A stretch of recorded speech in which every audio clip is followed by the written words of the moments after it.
Good evening. I hereby call to order the May 23rd, 2018 meeting of the Gaithersburg Historic District Commission. May I have a roll call, please, starting on my left? Mary Jo LaFrance. Oh, sorry. That's okay. We can start with Frank. We'll start with Frank Johnson. Gregory Mann. Mary Jo LaFrance. Dean Ventola. John Roddy. Robert Love. Chris Berger. Okay, I would like to read into the record the following. The HDC commissioners, many of us, did a tour of a site tonight. It's at 31 Walker Avenue, and we did an on-site tour. The Historic District Commission members met on May 23rd, 2018 at approximately 6:30 p.m. at 31 Walker Avenue to tour the property with Mr. Jacob Azam, the recipient of one of tonight's Historic Preservation Month awards. Present at the meeting were Commissioners LaFrance, myself, Mr. Roddy, and Planner Berger. No historic work permit application was involved and no public business was discussed, as well as Greg was in attendance. Excuse me, I apologize. And the tour ended at approximately 7:15 p.m. Okay, next then is the minutes. Has everybody had a chance to read minutes from the last meeting? Yes. Does anyone have any comments or corrections they'd like to make? No? Okay, then I'm looking for a motion to approve the minutes. I so move. Second? Second. All right, all those in favor? Aye. Aye, and no opposed, so that's 4-0. Okay, next then is call to order. We did Historic Preservation Month Awards, I guess, is next. Yes. All righty. And we are excited to give our first award tonight to 31 Walker Avenue. And I have some photos to show what it looked like and what it turned out to be. And just some background, this house was days away from a demolition order being issued in 2013, 2014, and the recipient of tonight's award, Mr. Jacob Ozdam, stepped in and bought the house, and he restored it to grandeur. And I'll show what it looked like first, and then we'll get to the after photos. So first, here's some details of the exterior, and here's what it looked like on the side, and here's the rear of the house. And before we get to what it looks like now, I have some more photos that I just dug up right before the meeting of the interior, just to show in what kind of shape it was in. And here you can see the hardwood floors, which you'll see later on have been carefully restored. We have a number of photos that show the damage from the roof. There was a lot of water damage, and it was just in poor condition. So we have a number of these photos that I'll just go through quickly.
All right, so those are the before photos, and now let's see how it turned out.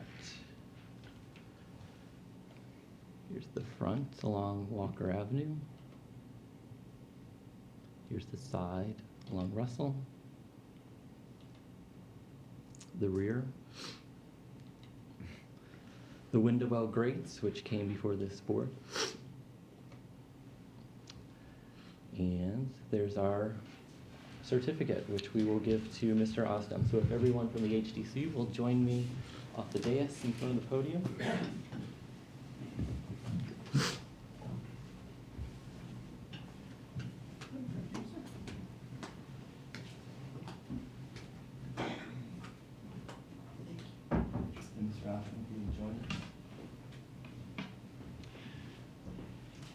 Thank you very In much. looking at those pictures, I can say you're a very brave man. Thank you very much. It's been a long time coming. Well, I want you to know Gaithersburg appreciates you saving one of its best gems, and you really did an incredible job. Thank you. I'll read the award to you, and it's a Historic Preservation Award from the City of Gaithersburg's Historic District Commission, presented to you, Jacob Hazam, 2018 Historic Preservation Month. And it says, thank you for the stunning renovation of 31 Walker Avenue. Your efforts secured the future of one of the city's historic treasures. Presented this day, 23rd day of May 2018, signed by me.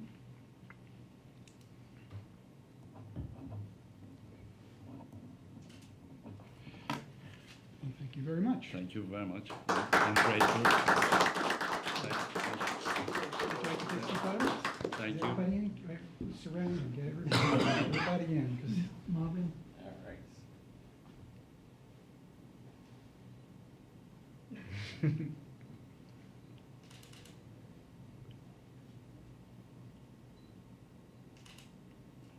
Wonderful. Thank you very much. I Excellent. appreciate it. Congratulations. Thank you. Thank you. Mr. Austin, would like to say a few words. We'll turn the podium around and everyone can go back.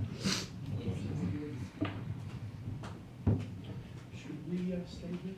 and do the next one?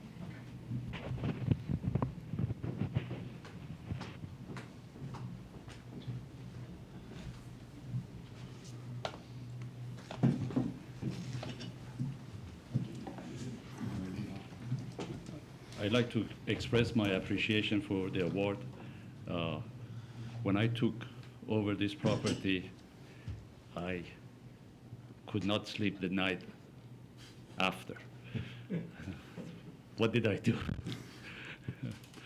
I had no experience in historic restoration of properties. And of course, with the guidance of the commission and the city of Gaithersburg, I was lucky enough to be able to continue doing the job that property deserves. It is a beautiful house. It is probably the best looking or the largest probably in the historic district. And it is an icon. And I believe that I have done good and maybe something that will preserve this for many years to come. As the commission members saw the inside, it is much different than it would have been 100-some years ago. It is all modern, with modern kitchen, modern bathrooms, restored hardwood floors, high ceilings, of course, and the attic is finished, the basement is finished, and it's got modern systems, as no longer it is coal or oil heat.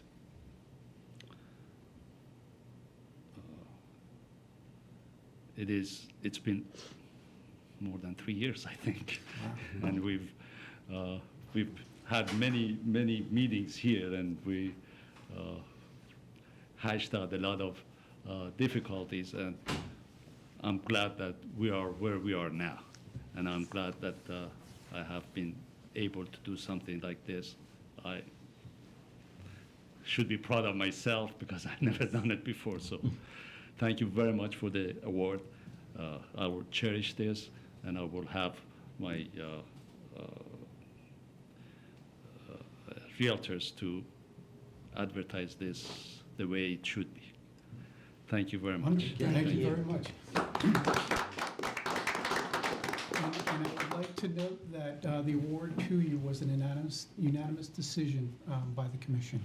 Thank you. And Mr. Osdom mentioned the interior. I do have a few photos that his realtor has provided of the interior of the house that we can go through before we get to our next awardee. So this is the central hall of 31 Walker, and here's the kitchen, and here's the dining space. Here's the fireplace, which he had fixed up, restored. some living quarters. Here's one of the bedrooms. And one of the new restrooms.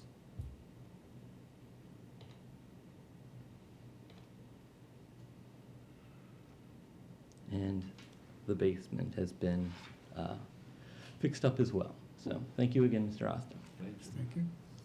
All right, so moving on to our next awardee. Unfortunately, Mr. Salazar and the architect, Mr. Garib, couldn't be here this evening, but I spoke to Mr. Salazar on the phone, and he said that he's very gracious for the award, he appreciated it, and I told him that I will mail him the certificates, but let's first show that project. So this is what the house looked like. It came to the HDC for a courtesy review, and the HDC offered many recommendations, which both the owner and the architect were agreeable, and they changed the house considerably from what was originally shown here tonight. And before it was approved by the Planning Commission, it turned out like this. So here it is now. And here's the rear of the property. And here's some interior photos.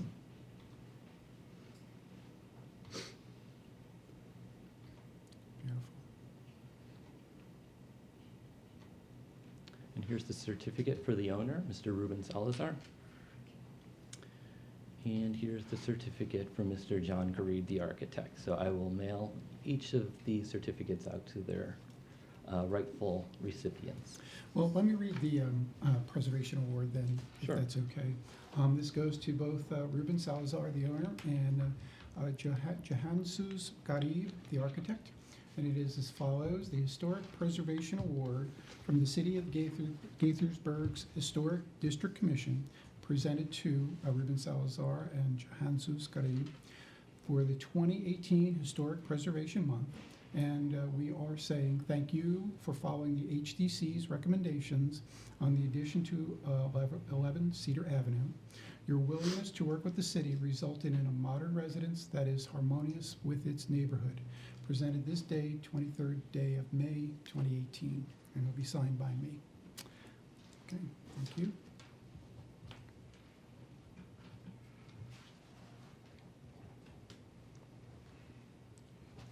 Okay, would you pass these down, please? Sure.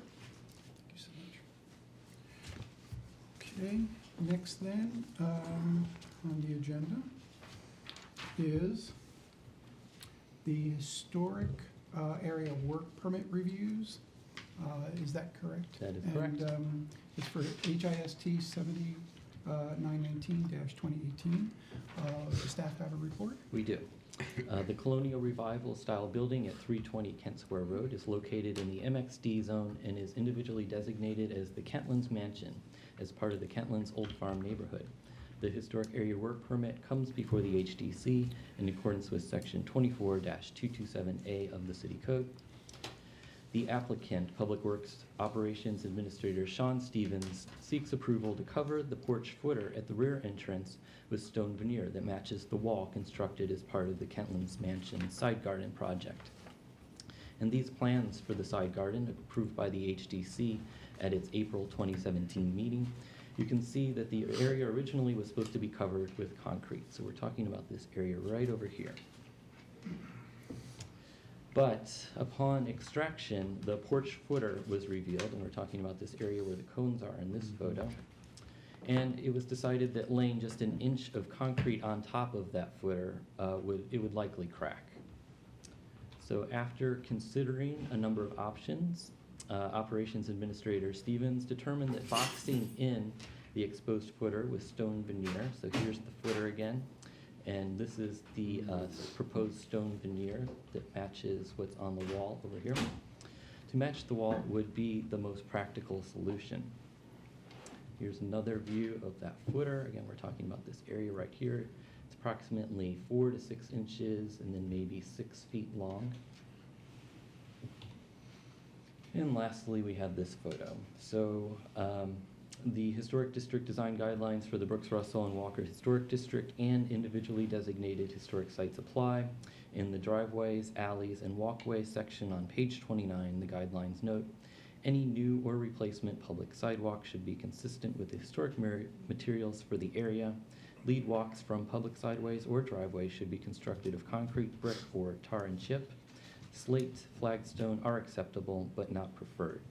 And Mr. Stevens is here if you have any questions. Before we let you speak, Mr. Stevens, I would like to say that we do have quorum on the commission tonight. Commissioner Robert Love is going to be a full commissioner. And are there any conflicts of interest with this or any of the other ones that we're going to be hearing tonight? Does anybody have any conflicts of I interest? would prefer to wait until we get to it, if that's okay. Absolutely. So you don't have any conflict of I interest do with not. this? Okay. All right, that sounds fine. All right, sir, please go ahead. I just wanted to make one clarification. I did not determine that this was the best solution. It was definitely a group working with the planning department here with the city of Gaithersburg, with the contractors, and with the architect and the engineer out there. So it was not my decision, but it was a consensus that we felt this was the best option. That is to put the stone to cover it, is that what you're saying? Got it. Yes. Okay, all right. Okay. Well, what we can do is start with questions, but like I like to do, as you have thoughts, have it as an open forum as well, but you can ask questions and make statements and comments. I'm not an architect, but I did have a concern about the expansion and constriction of all of these materials pushing up against each other. Have you considered that, and what was the solution for that? They are going to place an expansion joint between the veneer and the concrete pad there at the service entrance to the basement of the mansion. Great, thank you. Okay, John, would you like to go next? Nope. No questions, no thoughts? Or do you don't want to go next? All right, Robert? I'm happy. Oh, there you go. That's a great statement. That's good. Can't get better than that. I am also happy. I have no questions or comments. Okay, I'll then go last. The only comment that I have is, Chris, are you able to put the photo up on showing, I have. is it up on, it's not up on the screen. Look, Okay. no, I'm just saying for the people at home. Anyway, the big issue for me is when I was looking at the photos, and actually there's another one that shows from the street a distant shot to it. There you go. The stone obviously works because there's stone on the project, as you can see. But my thoughts are, it's really more of a question, why wouldn't you choose brick? Because it kind of would then be hidden completely rather than be an obvious strip. We discussed brick, Okay. but the architect and the contractor both felt that matching the brick that's on the building out there right now would be very difficult, and that would be, in essence, introducing another material to the project. So that's, again, the way we look at this, we've got three options. We can do a stone veneer. If the commissioners prefer, we can try to match the brick as closely as possible and move in that direction, or we can pour concrete over top of it and, give it a finished look that way, but it's gonna be a maintenance nightmare. Sure. I don't feel really strong about it being brick or stone. I'm fine with both, but I was thinking that the brick tends to make it go away. The stone makes it look like it's an obvious strip. How tall will this be? Approximately 6 inches. 6 inches, okay. Well, again, that's what I was thinking, but I'm not in a big concern with it. So, does anybody have any other thoughts or concerns or questions that they want to add before we go to a motion? I would say that I agree with you. I think my first choice also would be brick first.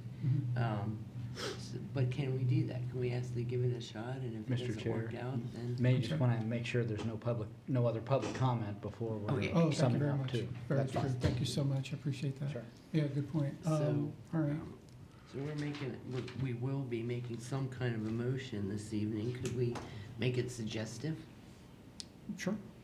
Yeah, I That mean, they that's up to you. do your best effort to try to do the brick, and if that doesn't work out, then you're not breaking any rules by going with the stone? We can do that. Can that work? Sure. Sure. All right. Because I would be supportive of that. Okay.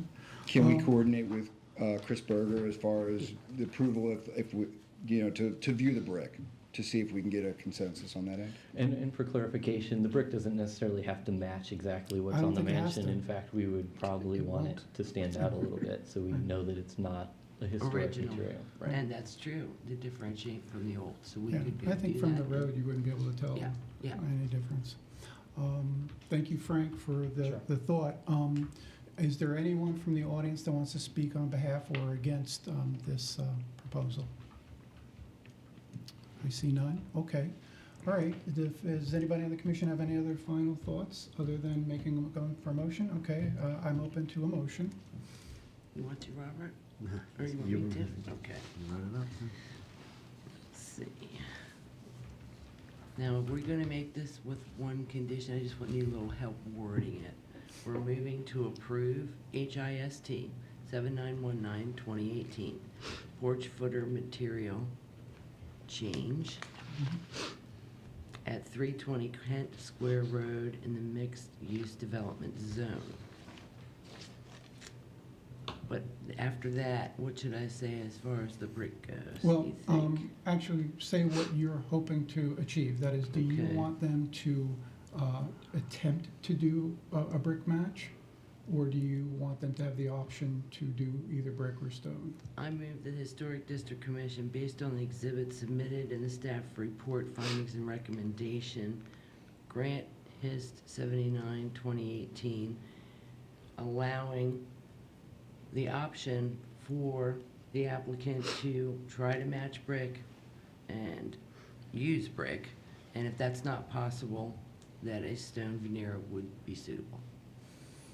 I'm fine with that. Are you guys fine with that? Okay. Finding it to be in Finding compliance it with to be in 2427.2. Of the city code with no conditions. Okay, I'm open to a second. Second. All those in favor? Aye. Aye. No opposed. That's 4-0. Okay, Thank you very much. congratulations. Okay, next then, we have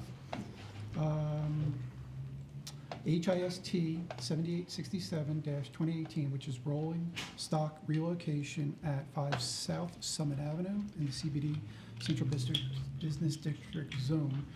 Do we have any conflicts of interest from No. anyone?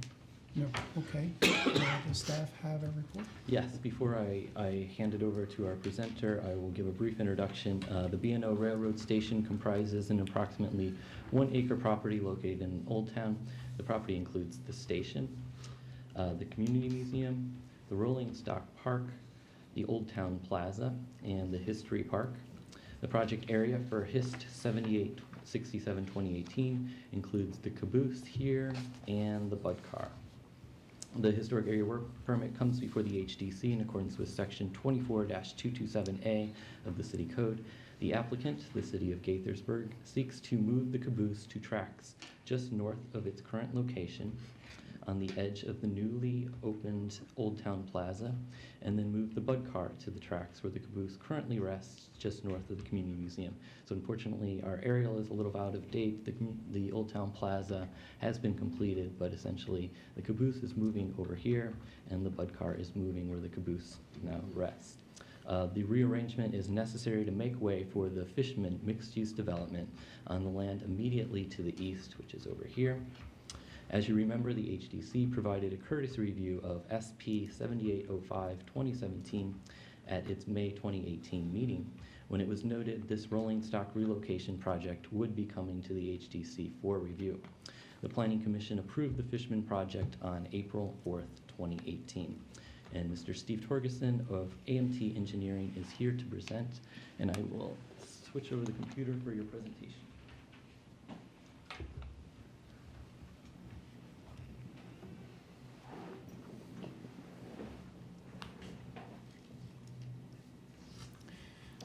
Please state your name for the record. Stephen Torgerson with A. Martin Thomas, and I'm excited to be here again. It's been a little while, so Welcome. thank you. Welcome back. So just looking at the site, the Fountain Plaza here has been constructed at this point. There is the train alley here that has also been constructed, the new parking lot, and the stormwater management. And what we're proposing to do is, as was stated, to move the caboose, which is located at this location here, and relocate it to this location, and then take the Bud car, which is located here, and push it on its existing railing up to a new home. And this does a number of things as I will walk through it. Ultimately, this does allow for the Fishman property to happen, and it also allows for ADA accessibility to the Bud car and ADA accessibility at least to the outside of the caboose. The caboose itself is not ADA accessible because of the widths of the door. This is an enlargement showing what I was talking about. Right now, this is what is constructed, is what is in gray in the brick here. And we have designed a new train plaza here. This is a queuing space that would allow visitors that are coming to the museum, especially larger groups, to be able to queue up at that location. This is the location of the caboose. It would be sitting on top of new railroad tracks, or actually reused railroad tracks and new railroad ties. This is a boardwalk, and I will show images of that boardwalk. But that boardwalk basically allows people to enter through the Bud car and then gain access to the caboose. There's also a set of stairs associated with that boardwalk. Here is the Bud car. This is an existing deck that is around the museum that is at grade, and we're proposing a sloped walk. The Bud car door is slightly higher than the caboose door, and so it requires a ramp to be able to get up to it, about 7 inches. And so we call this the sloped walk because it is 5% or less, meaning that it does not require a hand railing. The design of this also takes the existing deck structure and it removes it. And it also removes the railing that is currently right at this location. It basically extends the deck up to within 1 inch of the Bud car. Removing that railing, allowing more visual access of the Bud car when you're standing at the elevation.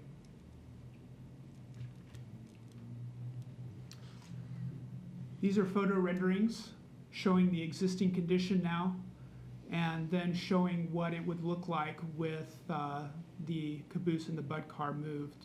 You will notice that the stairs have also been moved a little bit. If you look back and forth between each image, that is to allow enough room for the Bud car to be able to fit on within the proposed property line. In addition to that, you will also notice that the boardwalk that is in between, at least from this view and this vista, the boardwalk in between the Bud car and the caboose is not noticeable.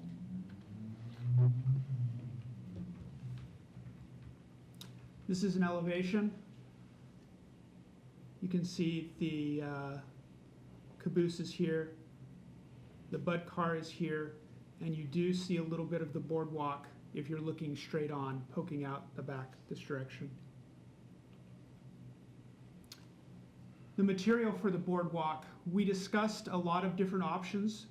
Nonetheless, we were looking for an aesthetic that was minimal, both in its thickness and in its construction.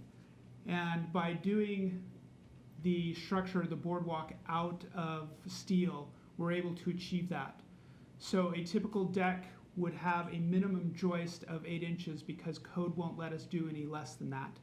And so by making it out of steel, we get with a much thinner profile. And actually, the vision is to match kind of an industrial aesthetic that would be appropriate for a rolling stockyard.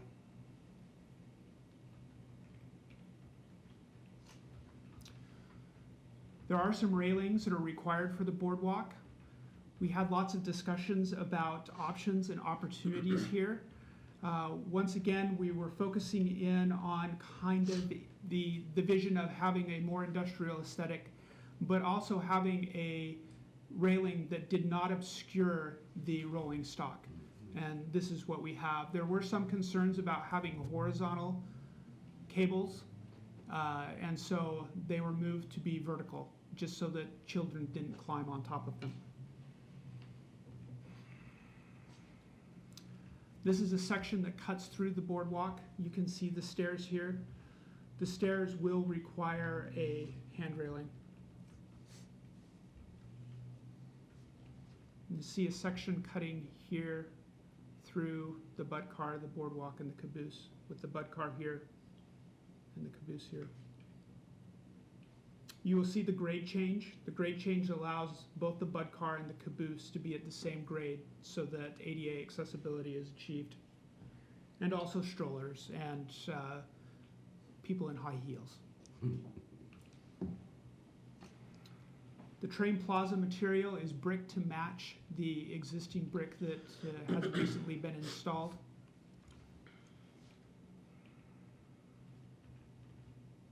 This is a section cutting through that plaza.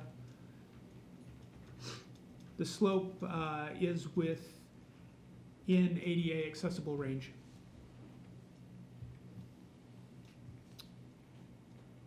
So the sloped walk and the new stairs will be made out of pressure-treated wood to match the existing. The existing stairs do not meet code for hand railing. And so when they are reconstructed, a new handrail will be located similar to the handrail that is already located on the other side of the museum.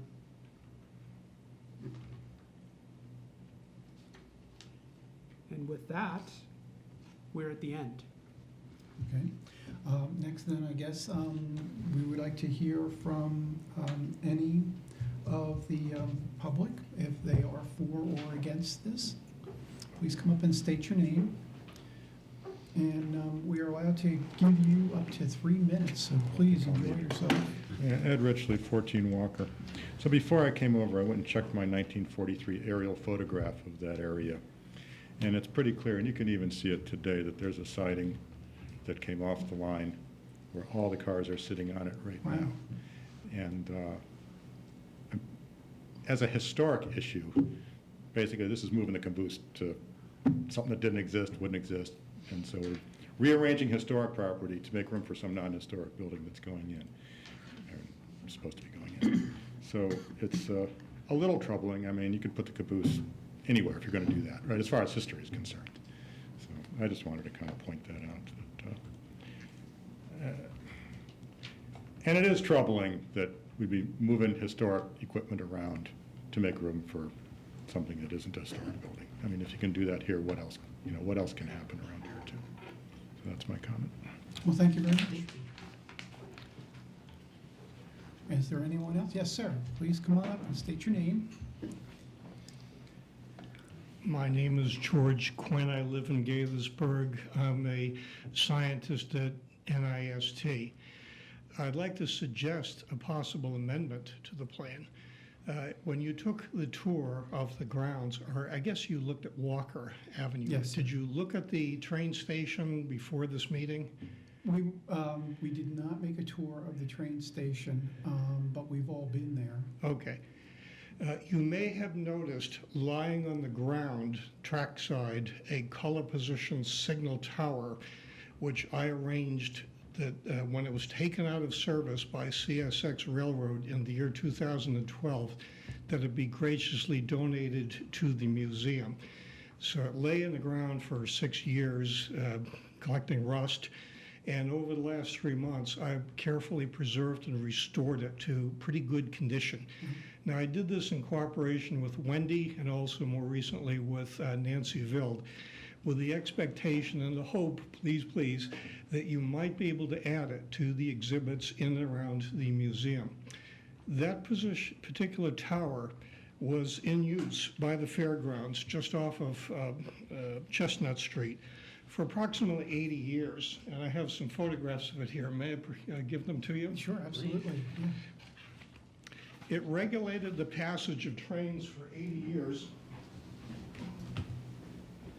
Oops, that's my fault, I'm sorry.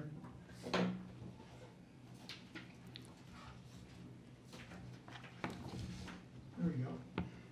And they're a very distinctive design because they're called color position signals, meaning that they told the train operator whether he could proceed or not based on which lights were lit and also the colors Yeah, of the lights. Green. Yeah. How about that? These have historic significance, and in fact, the one that we have preserved is actually shown on the websites for Railroad Signaling USA. You can find it, and people have come from the United States just to look at those color position signals. So when I realized they were in the process of removing them, I realized this was an opportunity, and on my own initiative, I approached CSX, and with a little bit of luck, they arranged to have it moved down here. My suggestion is that it be erected on the south side of the freight house part of the museum. Its footprint is approximately 2.5 feet. We were able to preserve the base, the authentic base that came with it. And it's in tip-top condition now. I've done some historic research on similar such towers in Brunswick, the B&O Museum, and elsewhere. It's fully operational. I've even wired it up so that with a battery, you can turn it on and make the different aspects and the different lights go on. This would be a great display and an educational tool for children. And there even are connections to NIST. NIST was responsible for establishing standards for the colors of the railroad signals. And this is a picture of a woman scientist at NIST in the year 1946 doing spectrographic readings of the colors of railroad lights that would be used in such a signal. So there's a link to the Bureau of Standards, and there's a whole scientific article, all 30 pages, about the colors of railroad lights. So there are interesting aspects to that color position signal, and I think it would be a wonderful thing if you could add it to the collection. I love the idea. I would like to discuss it, I guess, tonight, but I don't know what kind of options we have. But I love historical artifacts, just like you're presenting. So, thank you so much. All right. Anyone else from the audience? Yes, please, come up and state your name. Hi, my name is Christine Chinchoy. I'm a resident of the city, and my son is a frequent visitor of the museum. I came because when I heard about the plans to change the location of the cars, I was concerned about access to the caboose and to the Bud car. This is my first time seeing the plan, but the caboose now has 2 access points, and in the new plan, it looks like there's just one. And I was just wondering if that could be factored in to have 2 access ways. That way it's easier to get in and out, because the caboose gets very crowded when there's an event, and they use, the museum currently uses both access points when we have a lot of people there. So And it sounds like a safety issue as well. You Yeah, don't want yeah. one way in and one way out. Right, yeah, I was very concerned with that. And I'm not sure, is the only way into the caboose through the Bud car with this new plan? Mr. Carterson, can you address those questions? Yes, so the access into the caboose is through its door at this location. The access to it is through either the stairs here and the boardwalk, or through the Bud car going here and at this location. We did discuss adding the additional door into the boardwalk, and ultimately that decision came down to one shot, and that shot happens to be this shot right here. If we extend it to capture the other door, you will see more of the boardwalk. There is also the added cost of doing that, because there's more linear feet of boardwalk. But that was the rationale as to why it was done the way it was done. And it's obviously something that can be considered. May I ask one more question? In the event of emergency, is there an additional emergency exit at least? So we did talk to the fire marshal about this. Yeah. The one access is sufficient because of the size of it from their perspective. That is true. 50 people or more requires the second means of egress, so we're well under that, I'm sure. Good. And I'd like to make one more point, since you mentioned boardwalk. One of the biggest assets, I think, of this museum, community museum, is the boardwalk. And I understand now part of it, I guess, is going to be removed. But if there's less boardwalk, just for the children's experience, there's just less space to run around and appreciate the trains and whatnot. So if you could factor in that as well, we would appreciate it. Thank you very much. Thank you. Okay.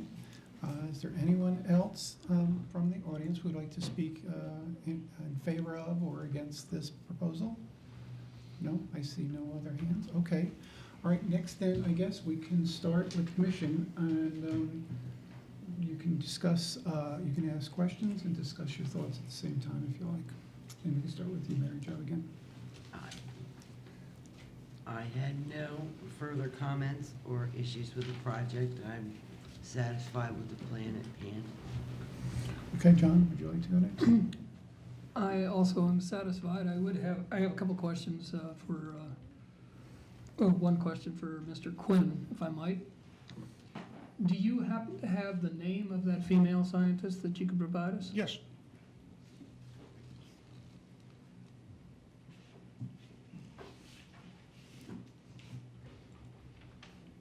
The picture that I briefly showed to you was downloaded from the Library of Commerce. Her name was Geraldine Walker Haupt. I will give to you the technical article and I will give to you her picture. Why don't you hold on to that for the moment, sir? I would be willing to recommend that be considered, placing that signal tower on site, as well as any historical signage that might be appropriate. All right, Since this we is need Frank to yeah, interject yeah. on this. Essentially, from what I understand, the park has already been designed and approved about a year or so ago. So any additions to that, I'm not sure is part of our purview tonight. That doesn't mean we can't give suggestions or thoughts or feedback to the city. And I'm going to ask, have you discuss these options with us. But tonight is really mostly about the rearrangement of the rolling stock. So I'm not sure we have the ability to require any additional items to it. In terms of requiring, I wouldn't advise that, Okay. but I believe John was saying as a suggestion, it certainly puts it in the context of if at all possible. I love that. And Okay. that certainly would be appropriate to heighten it. Quite frankly, beyond Mr. Quinn making the point directly, that might be one way to at least make sure that suggestion is in front of folks to be considered. Okay. Would it require, excuse me, Oh, go ahead. would it require a new hop I believe that the next step is for you, Chris Berger, to work with this gentleman and help us get to where we need to be for a new hall. Yeah, I've had conversations with Nancy Wild, who's the director of the Community Museum, and she is very interested, we're both very interested Okay. in finding a place for this railroad signal. sure. So we are aware of it as staff. We just, first of all, we need to figure out how we're gonna pay for it, and second of all, where it's gonna go. Okay. And there is some issue with finding a location so it doesn't conflict with CSX trains that currently go through there. So Oh, it has to yeah. be pointed a certain direction and Good point. and exactly where we're going to place it. So Okay. we're in discussion with that, Okay. and hopefully very soon it will come back to the HDC for review on the placement of it. And we Okay. are very appreciative of Mr. Quinn's efforts. Thank you. We are too. May I Thank add you. a comment? Absolutely. I spoke with CSX about their requirements, so we can discuss that. Okay, great. Excellent. It's a simple solution. And the reason I broached it tonight is if we're going to move the rolling stock and we're going to give up that property, we want to get that color position signal moved so it doesn't become abandoned beyond our reach. Because once they start building the Fishman property, we won't be able to get the equipment down there to retrieve it, okay? And running any kind of equipment alongside of the tracks is a big deal. You don't want to go there. So if we can move it at least for the time being, that would be a palatable start. Yep, Yeah. that is our plan. Yep. Makes a lot of Okay, sense. that's wonderful. Thank you very Okay. much. All right. Robert, you're next. I agree with Commissioner Thank you. Roddy about, the placement of the signal tower, a suggestion that we find something for it, because I think that's important for the whole aesthetic of the museum.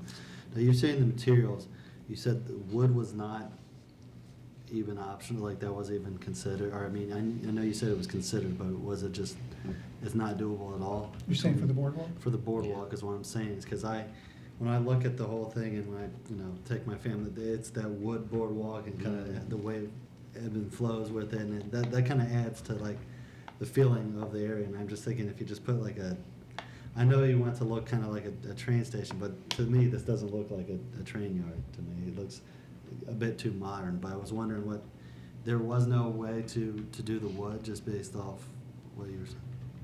No, the wood was considered. Wood is a possibility.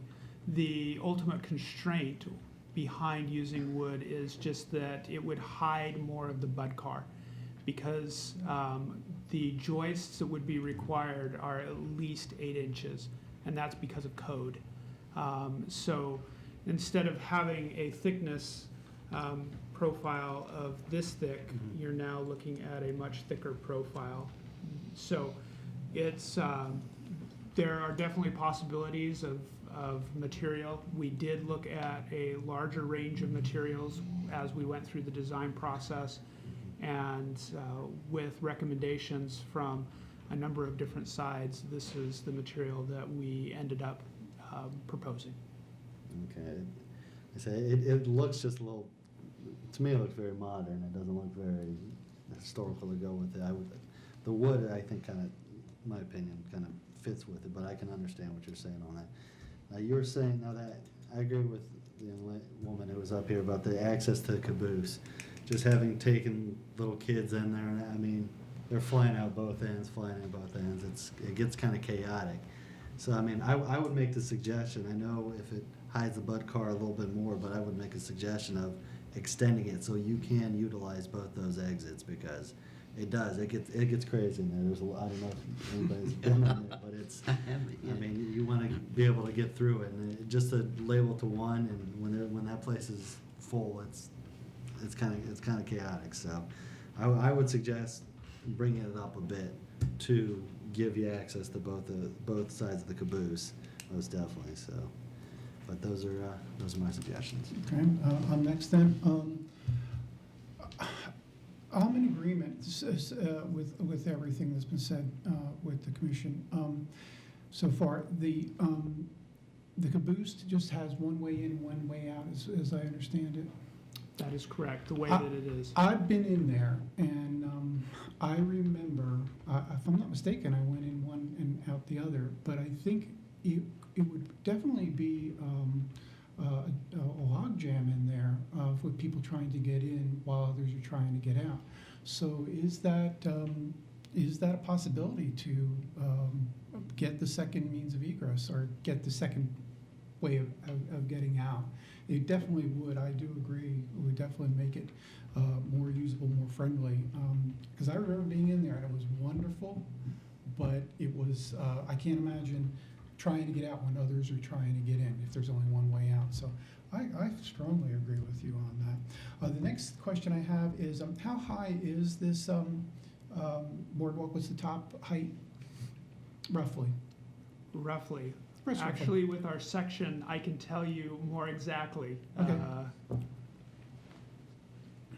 So Yeah, it that's pretty is, it's about 3 feet off of the ground. Right, yeah, so, again, I think Robert's point is well taken, in my opinion, in that, if it is made out of wood, I think it would be, more traditional feeling and looking.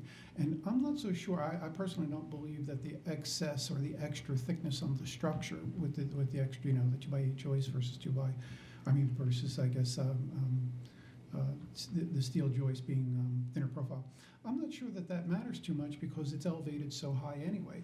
And the other thing is where it is exposed, and this is really my question, where where the bud car and the caboose do not overlap. That is the extended part of the bud car, I guess, towards the right-hand portion. What will the face of that raised boardwalk look like? What would the fascia look like? Because essentially, I would be hoping you can't get under this thing. So the, if there is, no matter what option we choose, there is this give and take about whether you can see underneath it or whether you cannot see underneath it. It was discussed both with the museum staff and others about, okay, what happens if somebody gets underneath it? And the discussion is that if we leave it open, more of the train is visually accessible to be able to see through it. And as long as the opening is not too small, it's better to have it larger so that if somebody does decide to access that space, that it's easier to be able to get them out as opposed to making it smaller and harder to get in and out. So those were the thoughts behind what was happening in that location. So essentially, you're saying that it's open to access. That is correct. Where the two cars are not paralleling or covering one another. I personally remember my childhood, and I can tell you, I wouldn't be the first one who would be under there, and I think that to me makes me extremely concerned. I strongly believe that it should access underneath this thing should not in any way, shape, or form be allowed, particularly because kids are the type of people who could actually get under there fast. And when you blink of an eye, sometimes you turn around and they're gone. They're doing some mischief. I'm very concerned about any access underneath something of that nature. A kid could be harmed under there, I would think, rather easily. So that's my concern. I don't know about how you guys feel. I would have been right with you, Dean. Okay. Yeah. All right. So here are our thoughts. Let's continue, I guess, our conversation. Oh, one last thought too is I am all for the color position signal to be part of this park, if at all possible. I think it would be one of the most wonderful things, or another wonderful thing. Because I remember the presentation, I don't remember if it was a year ago or a year and a half ago, you jam-packed this park with so many wonderful elements, I recall. And so I'm very big on visual activity, and this would just be adding to it. Do you see any reason in your mind why the color position signal couldn't be added to this park? Other than financial? Which is always... From a design standpoint, Yes. I think that there are definitely opportunities for elements such as this to be integrated into it. There are already elements on the site that lend itself to that, and I think that it is working through some of the constraints associated with making sure that it's safe, that it fits within the site and doesn't constrain anything that it is a possibility. Okay, very good, all right. Before we deliberate, do you want to add anything further, sir? We have staff who would like to. Yes, oh, I'm If so you sorry. could Did not please see come that. to the Please come up and introduce yourself. Hi, my name is Gazaccio. I am the project manager from the city side Okay, for this rolling Welcome. stock relocation project. Thank you. Yeah, I have additional thought regarding adding this scope to this project. This project, as you know, is basically the relocation of the bird car because to allow the fisherman developer to develop that area, and there is part of a negotiation between the developer and the city, how to cover this cost. So when we add, the new scope to this project, how we can negotiate with them will be an issue because, it won't, it's part of the developer responsibility to cover the cost of, relocating the bird car, but we may not able to ask them, to add some scope which is unrelated to that one and, include in this project. I have a bit concern on that one. Otherwise, I would be happy if this one is treated as independent project and then as fast as possible. That's what it sounds like it's gonna have to be. what's that? An independent project for the color lights. This is the one application before us now, and this, So your response financially was just on the light standard and nothing else? Yeah, Oh, okay.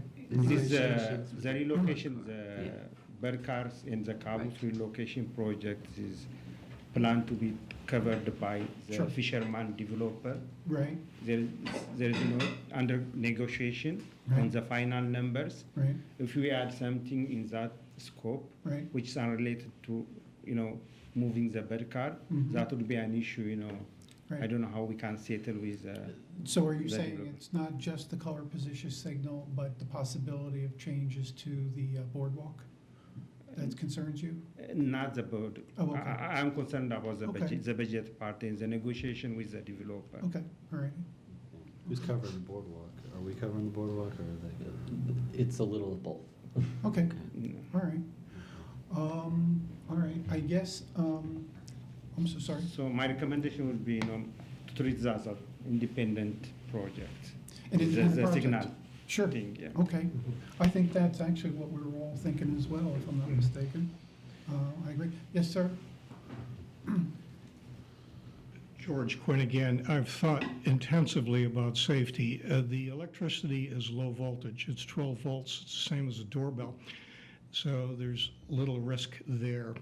And we can either wire it with a battery or hardwire it to an existing outlet through a transformer. So that's not so much a problem. The biggest problem is the ladder attached to the post. Children could climb up that, get hurt, fall off of it. CSX has implemented a simple remedy to it, and I'll work with your people when the time comes that will prevent children from climbing up the ladder. So we've had safety in mind right from the get-go, and there are no showstoppers. Okay, wonderful, thank you. After the meeting, I'll have these for display if you're Oh, interested. very nice. Thank you.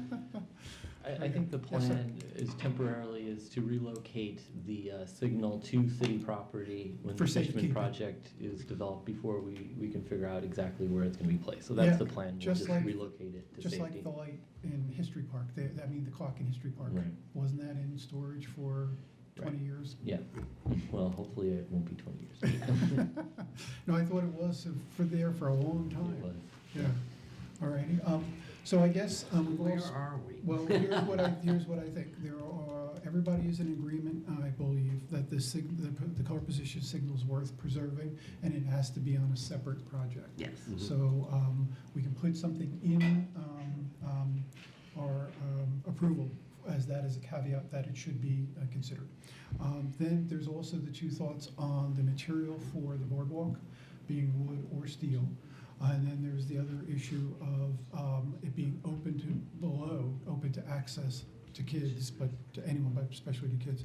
So there's really those two issues, so. Well, I think there's the third is There was? in and out for the caboose. Yes, So- sir, thank you very much, thank you very much. So, yeah, there's those three issues. So I guess let's hit them one at a time. We can have an open forum or just go down the line. I guess we can just go down the line. So let's hit all three, if you can, starting with you, sir.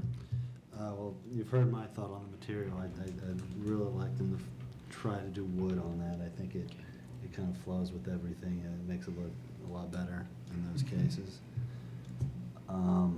Access on both sides of the caboose was something I brought up too, so, no, I'd like to see that, if they can extend the boardwalk to provide access, just, that's from firsthand knowledge of it. What was the third, I'm sorry. Third was there was wood, there was open to below, that was the third, and Oh. then there was the access into the two ways of access to the caboose. The open below, I can also speak firsthand knowledge, as my son tried to get under there just on Saturdays, so. Thank you very much. So, Trust me, it's enticing. it was tough, and I don't quite bend like that, so. I would say, I would be in favor of blocking it off. Okay, all right. John, you're next. I agree with Commissioner Lowe on all counts. Okay, I as well.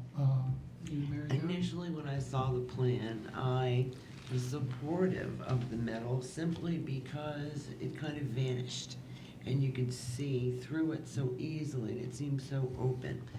But yes, I have been over to the property, and you're correct, the continuity wood fits better. Okay, And since we're discussing making the underneath part inaccessible, I think I certainly also agree with that. okay, And I also agree with having another exit possibility. I Okay. just feel that it will be safer. okay. with that. So I I, will support wood if, yeah. okay, it sounds as if all three of these motions would pass if we voted on them. Is there, Frank, any reason why we could not require those three elements to be part of this project. That is, revising it to wood, enclosing the area that's open below, and then having a second access in the caboose, that therefore extending the boardwalk.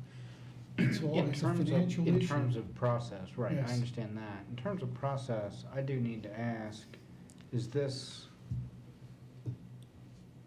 the final approval? This would Or be is the this final also then approval. gonna be going to, for further, It would need approval from the Maryland Historical Trust. but this Not isn't from something any- going to the planning commission? Correct. This would be the city's review. So this does constitute the city's review? Yeah. Okay, okay. If I may offer some insight on the metal railing, as Mr. Torgerson said, the idea was for a minimalist Mhm. look. Yeah. Also upkeep, maintenance. Mhm. From what I understand, the wood boardwalk requires a lot of upkeep because it's difficult to find wood that can last long and take the number of visitors that are on the site. So we felt like metal would blend in better between the metal cars, and it would offer better aesthetics and it would last longer. So that was the mentality from the city's point of view. So our preference would be if you would like wood, that we explore that option and see if it is not cost prohibitive at this stage, because we are getting down to the final stages of signing contracts and figuring out the final numbers on this. So we can look into it, but if it is in excess of the metal, we would prefer that we stick with the original plan of metal. So what is everybody's thoughts? We have three issues. Now, I do want to advise on the main purpose, the reason why I asked is there additional review for the city to undergo? You're generally focused on the historic appearance aspects as opposed to convenience or safety. The caboose exits and the covering underneath the cars, to the extent there's a limit there in terms of, well, cabooses should have an entry and an exit because that fits more the historic nature of the caboose, that fits Gotcha. more within your purview. Mhm. That's not to say you can't strongly recommend some things beyond safety, or even as to the separate project for the signal, but my advice would be to focus on the appearance aspects in terms of approval or rejection or suggestion as you wish. Just given the purview of the HDC and what elements That makes you have sense. under your authority by the city code as well. All right. Thank you, Brian. Sure. So does anybody have thoughts to address this on an aesthetic level? Because I fear the first kid that gets hurt under there is gonna be unfortunate. Well, Yeah. we can be sure that this part of the discussion will be part of our minutes. So it will be on the record that we've stated our concerns. We can suggest it, sounds like, but that it's not really under our purview. And when it comes to the wood metal, we can definitely decide that aesthetic as we That's feel true. that it's more Mhm. in continuity with what is on the historic site. So that is in our purview. And the blocking of the underneath, right, and the two doors. So if we feel that historically, having another exit from the train would be more appropriate, then I think that would support our recommendation for that. As far as the underneath of the boardwalk goes, we may not have it in our purview, but we have stated for the record that we have concerns. Well, what would be the design of something that had a raised boardwalk 100 years ago? Was it open below? Because the safety factors were still there too. Kids would still play under there. Yeah. And it was even more so because it would be an actual rolling train at the time. I would tend to think that they would not allow access under there for those obvious reasons. Here we don't have a I don't rolling know. condition, which is an enormous difference, Yeah. obviously. No. But I would tend to think that they had to have some kind of barricades just for safety's sake. Unfortunately, raised. we really should have researched it before this meeting, and none of us thought to. That's something we can look up later, but I don't think we could use it tonight. All right, does anybody have any other thoughts before, I guess, I'll look for a motion? Anybody have any other things that they could say yea or nay about our three items? I like wood. Okay, Okay. all right. With that, and then I Okay. think from a historical standpoint, both ends of it, I guess Yeah. I'm, being open, and I'm just trying to think of making it less accessible. I mean, what's the point of, you want to make things better and make it look better. Why would we make it less accessible and more dangerous? So I would say that from a historical standpoint, we should look at both ends being open, and then give the suggestion, as Mary Jo said, that they cover the and pass it along to staff. Okay, I'm therefore open to a motion. Come on, guys. Somebody I move, There you go. based on the exhibits submitted and the staff report findings and recommendations, grant HIST 7867-2018 to relocate the rolling stock, to wit, the caboose and the self-propelled bud car, finding it to be in compliance with section 24-227 of .2 of the city code. Further, that we suggest consideration in a separate project, the placement on site of the signal tower that we discussed earlier today. We recommend that to the extent possible, that the boardwalk be extended, as we have discussed, that the additional ingress and egress of the rolling stock be attempted if they can't, for want of a better word.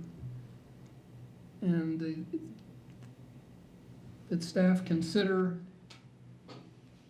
the placement of some arrangement to prevent any dangerous condition under the boardwalk in the pertinent areas. Okay, was And that, that we would like the boardwalk to be wood, correct? Yes, we would like the boardwalk to be wood, if that is economically feasible. does anybody have any adjustments to any of those? I think we could. Where's that? All right, That was sufficiently convoluted, they couldn't follow it. right, the only thing I would add is you said recommend, I would say highly recommend. Just add that Highly one. recommend is good. Okay, all right, Second? yeah, is anybody open, anybody second? Second. All those in favor? Aye. Opposed? None? 4-0. Thank you, sir, Thank you. very much. Okay, next then, we have HIST 7916-2018, solar panels installation at 92 Meem Avenue in the R90 medium density residential zone. And do we have presentation from staff? Yes, we do. 92 Meem Avenue is a one-story duplex that was constructed circa 1955 at the northwest corner of Chestnut Street and Meem Avenue. The subject property is zoned R90, medium density residential, and is non-contributing to the Chestnut Meem Historic District.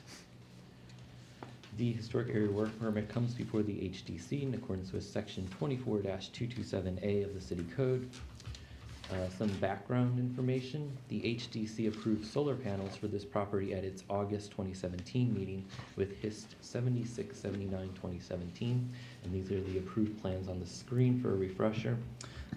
One of the comments was that the gap in the panels should be filled, but it was approved. The panels were never installed, and the applicant, who now works for a different company, has returned with a new plan for the panels, which are seen here. So now that gap has been filled, and 4 additional panels have been added to the rear roof. The applicant requests the HDC approve a total of 24 panels. Each panel will measure approximately 3.25 by 5.5 feet and be attached to the roof by brackets. The total coverage of the panels will be 434 square feet. The Chestnut Meem Historic District guidelines do not specifically address solar panels. The guidelines do note the following on page 16 in regard to house design elements. New, additional, and replacement construction work on existing houses should be compatible with the style descriptions of the contributing resources. The guidelines continue. The historic character of a property shall be retained and preserved. The removal of historic materials or alteration of features and spaces that characterize a property shall be avoided.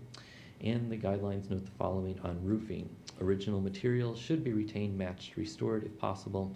The size, shape, and texture of the original material should be matched if possible. And Mr. Andrew Rennie of Key Solar Solutions is here if you have any questions. Just quickly, I would like to disclose that I am your neighbor. Hello, Hello again. welcome. So is this the big one that you, Actually, it's another one too. there's another one coming? Yeah. Okay, all right, very good. Mary Jo, it's probably helpful, don't mean to interrupt it, in saying that whether, that you don't see that as conflicting. I do not see it as conflicting Okay, if with that's the my case. decision this evening. Hello again. Hello, how are you? Good. Please, if you have questions, I mean, Chris did a good job of explaining everything. Last year, the owner of the property, Deb Randall, I worked with Vivint Solar at the time and came here last summer to discuss the plans. Between then and now, I now work for Key Solar Solutions, a different company. The panels were never installed by Vivint for a number of reasons, mainly electrical, and they had some issues there. When Deb found out that I worked for another company, we talked about potentially working with us, and she approved a design through us and asked me to come back again and just show you the new design, which, as Chris also said, it's improved aesthetically, I hope, to your liking, and hopefully can go forward with it. So. Okay. I guess before we start here, I'll just ask, is there anyone in the audience who wants to make any comments for or against this proposal? And I see no one. Okay. Robert, we can start with you with questions and comments. I don't really have any questions or, comment is I do like the design better than the last one that we approved, a lot better. It flows a lot better, but looks fine to me. Nothing else. Okay, John? I have several questions. Chris, did we say that this was a contributing? Non-contributing. A non-contributing resource, all right. And can you tell me how high above the roof these panels are designed to be? How high above the roof? Maybe we did have a plan. A an couple inch, inches. just enough for air to flow through, so it's not right up against it, and also any debris that would come. Yeah. And just for the record, the street side of the house does have some panels, is that correct?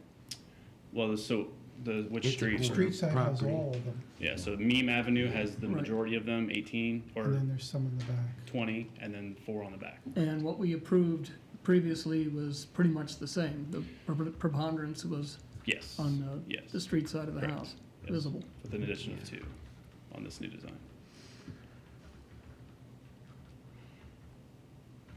As I mentioned at our last meeting, I have no problem with that. Okay. In this day and age, I think it's fine. Okay. Any further comments? No. Okay. Mary Jo, you're next. I think I will repeat what I said last time. I prefer they be on the rear roof, but I do realize this is a corner property, so really it would probably be visual from any point of view. Okay, next and last. I recall your project. Good. And I recall that I had a concern of what was referred to as the missing tooth in the layout. Yes. And I'll read you the minutes. It says, Commissioner Ventola, that was me, asked if the proposed panel layout could be adjusted to so there is not a missing tooth appearance. Mr. Rennie said the gaps could not be revised and any rearrangement would reduce the amount of energy produced. Sure. Can you tell me what's changed since So- that time? So, good question. So nothing about the property has obviously changed. It's been the same.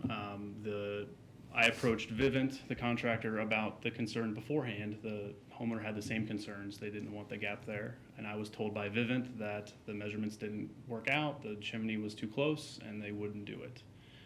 Part of the reason I work for another company is issues like that, but that's not a part of this.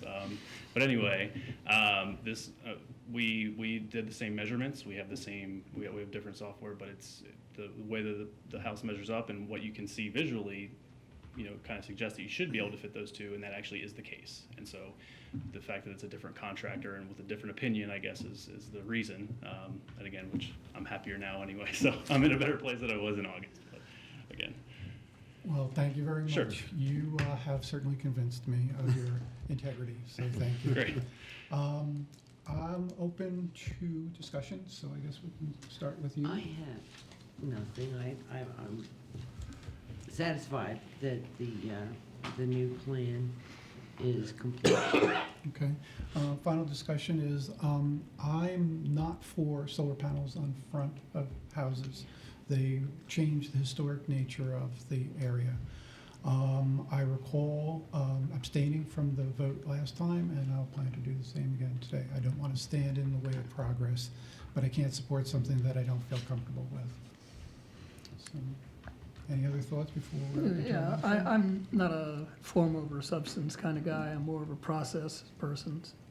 So I would respectfully disagree. If the sun passes on the street side of the house, that's where you have to have the panels. Well, is that true? Because he has 4 on the back, which is going to pick up the sun. So why couldn't they all be on the Let back? us ask him. The purpose of the 4 panels on the back is that was all that was required to offset their electric bill from Pepco completely. Assume so, yeah. Yes, so, which is another improvement from the last design. But the panels on the south side of the house receive significantly more sun than any on the back. So if you were to fill the back of the roof with panels, number one, you get less because of vents and things that are back there right now. But the other part of it is you would still have to have some on the front, but you'd have to have more total panels there. And the design on the front, which is the most visible from the street view, would be, again, either missing teeth or however you want to say it, wouldn't be as uniform as it is now with just a nice row as it is now. Okay. That's the reason. The back of the house faces north, which gets significantly less sun for solar. Are the ones in the back tilted up, or are they laying flat, following the pitch of the roof? They're not tilted up. They're the same. They're following the same in the pitch, correct. So I wouldn't imagine they would get very much sun at all. The reason that they do get enough sun for it to be in the homeowner's best interest is because the roof is a very low tilt, pitch, yeah. and so it does get. It's not. Some, yeah, yeah. exactly. It's not shaded by the Interesting. roof with a more Did steep tilt. Did you guys consider raising those up on, let's say, stilts to have them be more reflective of the front pitch? So we generally don't do that, number one, for cost. Okay. Just as far as the way that we install is pretty uniform with every house that we do. So Okay. it adds cost to the project as well as, aesthetics. You'd be able to see them from the street, and so you would see panels and then panels behind them. So it's the concern as well with the homeowner. So. Okay. All righty, thank you so much. Thanks. No further thoughts, yes, sir? Anything? All right, then I guess I'm open to a motion. I'll make a motion. Okay, I move that the Historic District Commission, based on the exhibits submitted, applicant's testimony, and the staff report findings and recommendations, grant historic area work permit 7916-2018 solar panels installation, finding to be in compliance with City Code Section 24-227.2 with no conditions. Okay, all those in favor? I would second it. Oh, thank you so much. Thank you for seconding. All those in favor? Aye. Abstain. All right, that's 3 ayes to 1 abstention. Thank you very much. Okay, so may I ask Frank a question about what's coming up Absolutely. next? Now, Frank, when we are doing a certification for the tax applications, one of the addresses before us, I have been friends with their family for the last 40-some years. Does that matter? And can I disclose it? Do you think that makes it recusable? Doesn't matter. Well, I always need to say in giving an answer like that we do, if there ever is a serious question or concern, those kind of advisory opinions is what the Ethics Commission can do.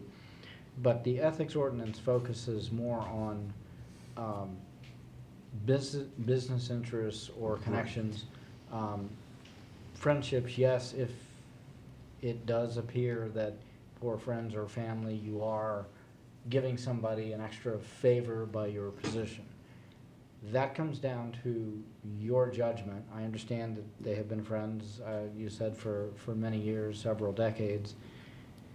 If you therefore think that does in some way would affect the fairness of your judgment, then that comes down to being your call unless somebody else has a concern. What I can say is that I don't think it affects my judgment at all, and we have never discussed this. But when I saw Okay, it that's on the helpful. record, I thought I should disclose. So you've not been aware or involved in this in any way? No. You didn't even know about it before tonight? No, or before I read my packet.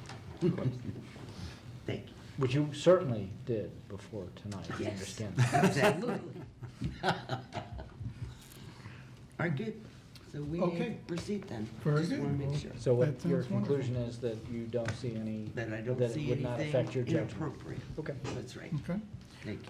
All right, next then is the tax credit applications. We have HIST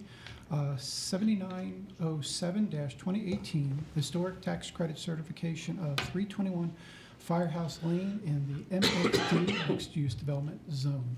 Do we have a presentation from staff? Yes, the Firehouse is individually designated as part of the Kentlands Old Farm neighborhood.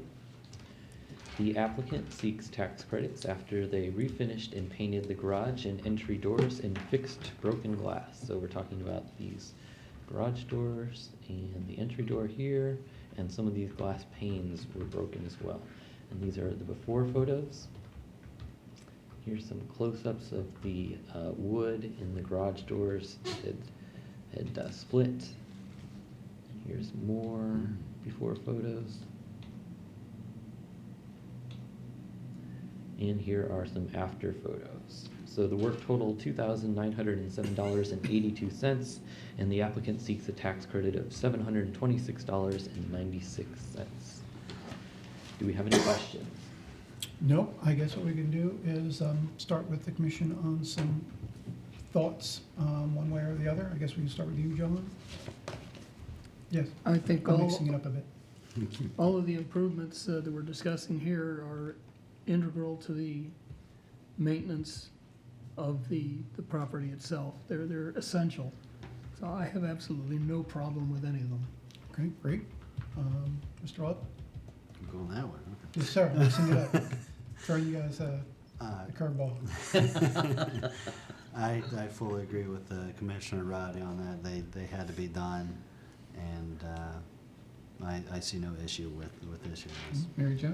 Absolutely, I feel that we should certainly certify this work.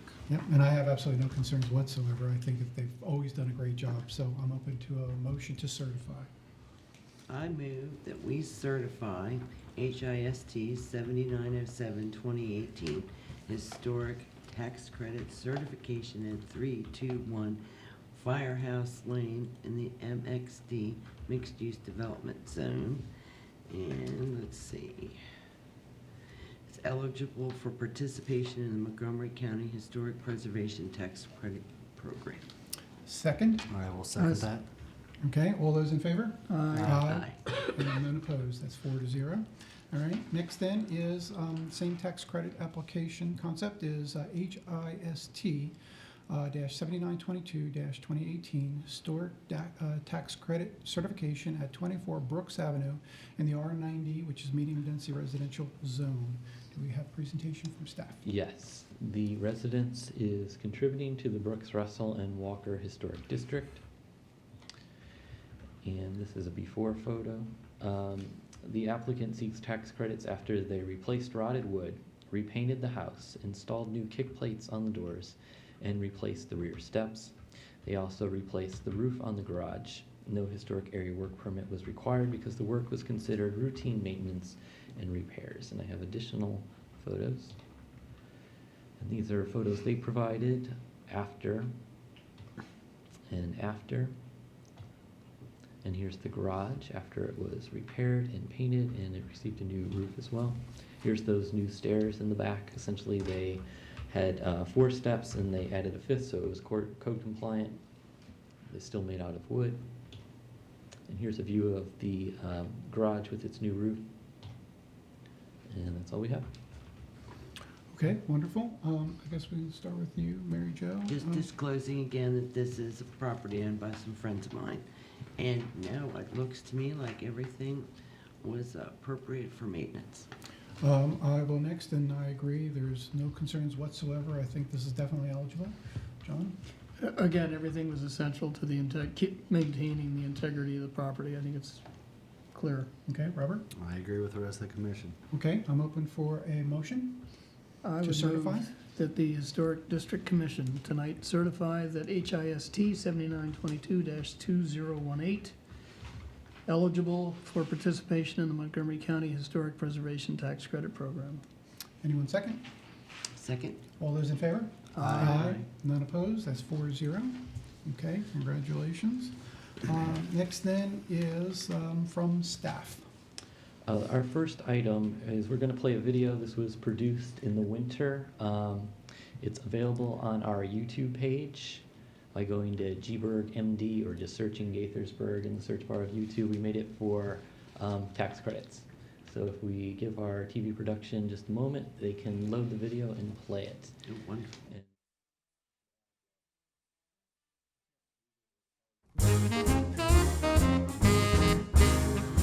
Hi, I'm Nick Smith with the City of Gaithersburg, and I'm here at City Hall with our Historic Preservation Planner, Chris Berger, and we're talking about historic tax credits. Chris, what's this program and who can apply? Well, the city participates in the Montgomery County Historic Preservation Tax Credit and encourages owners of locally designated historic properties to repair and maintain their older buildings.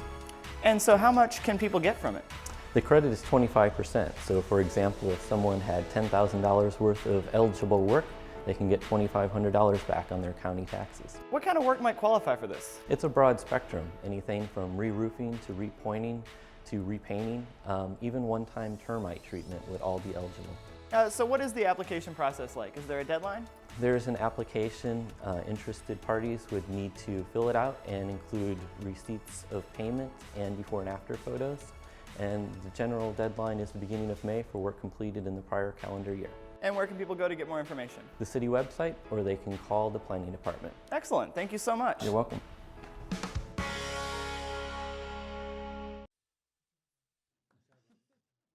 My dad and brothers. How did that pass without? Yeah, I don't know. We'll have to Nobody picked take a that look at that. So as I was saying before it started to play, if the quality is better on YouTube, so we encourage anyone to go to YouTube and watch that. And yeah, so That's wonderful. the other items that I have, the mayor and city council read the Historic Preservation Month proclamation at its May 7th meeting. So thanks to Chair Ventola and Vice Chair Roddy for attending that. And also thanks to the commissioners who were able to attend the annual certified local government training on May 10th. It was on laws and procedures held in this room. Commissioner Love was unable to attend that night, but in lieu, he attended Preservation Maryland's Preservation Planning meeting today in Ellicott City. So Commissioner Love, is there anything you would like to fill us in on that meeting? Like you said, yeah, I did attend that earlier today. Outside of here, I run kind of a planning department too, so that it kind of double dose on what we're doing here and then what we're dealing with there. First of all, I'd like to say I'd never been to Ellicott City. I just imagine everybody has calves the size of basketballs because everything was uphill. But there we had representatives from Preservation Maryland. We had Maryland Historical Trust was there, State Highway Administration, and the Maryland Association of Historic District Commissions was also represented. Spoke of various things. They talk about bills that are in legislation right now. They spoke about different grant opportunities. But the one I wanted to, something that was brought up we kind of did like a question and answer. It was a bunch of planners, so everybody's trying to put their heads together, was possibly having programs in place, and you guys might have it, for anybody that may be like low income but live in a historic district or live in a historic a great property, idea. and having some sort of program in place to help them, aid them if they do need to do something with That's the a great properties. And I idea. thought that was an excellent idea. Yeah. I don't know, if you Absolutely. guys have anything in place like that right now? No, we don't, but it's something we can certainly look into. It's a great idea. But no, it was very interesting. There was a lot of very passionate people with, some of them with a lot of bigger issues in their section than we deal Really? with. Really? So, oh yeah, so it was interesting. Wow. Good. Very good. All righty. Anything from anyone else? Are we still waiting on having a meeting about impact Yes, areas? thanks for bringing that up. It's still under discussion with staff. I was hoping maybe the speaker who handled our training opportunity, could we invite him back so he could probably, help us learn a little bit more about how other jurisdictions are handling impact areas? No, sure, that's interesting, yeah. He can offer perspective from Prince George's County and the Maryland National Capital Park and Planning. So, yeah, I can reach out to him and see Thank you. what they're doing. Okay, great. I think that's all I have. Okay, is that it? Anyone else have any other final thoughts before we adjourn? That sounds like no. We're adjourned. So moved.